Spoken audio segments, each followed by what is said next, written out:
Kadang hidup tidak dimulai dari apa yang kita lihat, tapi dari apa yang tidak terlihat. Ada masa di mana mata kita tak mampu menangkap kebenaran, terhalang jarak, terhalang sudut pandang, atau mungkin terhalang ego.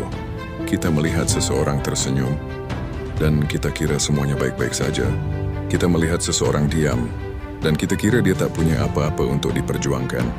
Padahal yang tidak terlihat seringkali jauh lebih berisik daripada yang tampak. Ketika mata tidak mampu melihat, telinga akan mulai bekerja. Bisikan kecil masuk perlahan, cerita setengah jadi, potongan kalimat tanpa makna utuh. Dan telinga jarang sekali meminta bukti. Telinga hanya menerima, menampung, lalu menyimpannya sebagai kebenaran. Disitulah awalnya kesalahpahaman tumbuh, bukan dari fakta, tapi dari asumsi yang dibiarkan hidup terlalu lama. Kita mulai percaya pada suara-suara yang tidak pernah kita saksikan sendiri. Kita mulai menilai tanpa memahami, mulai menyimpulkan tanpa bertanya. Dan ketika telinga sudah merasa yakin, lidah akan mengambil alih. Lidah tak pernah ragu.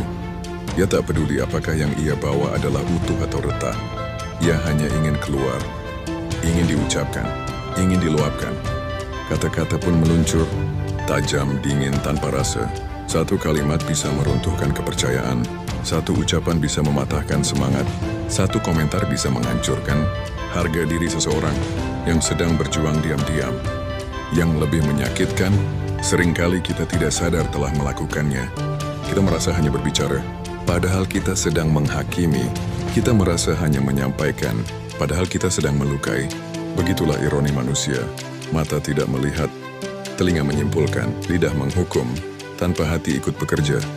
Padahal jika sejenak saja kita menahan diri, jika kita memilih untuk diam sebelum memastikan, jika kita bertanya sebelum berprasangka, banyak luka tak perlu tercipta, banyak hubungan tak perlu hancur, banyak jiwa tak perlu merasa sendirian, karena tidak semua yang kita dengar adalah kebenaran, dan tidak semua yang ingin kita ucapkan layak untuk keluar.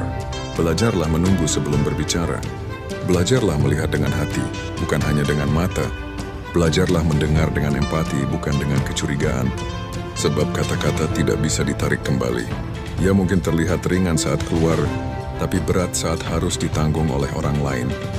Dan pada akhirnya, bukan apa yang kita lihat yang paling berbahaya, melainkan apa yang kita ucapkan tanpa rasa. Karena sekali lidah menghancurkan, penyesalan tak pernah cukup untuk memperbaiki.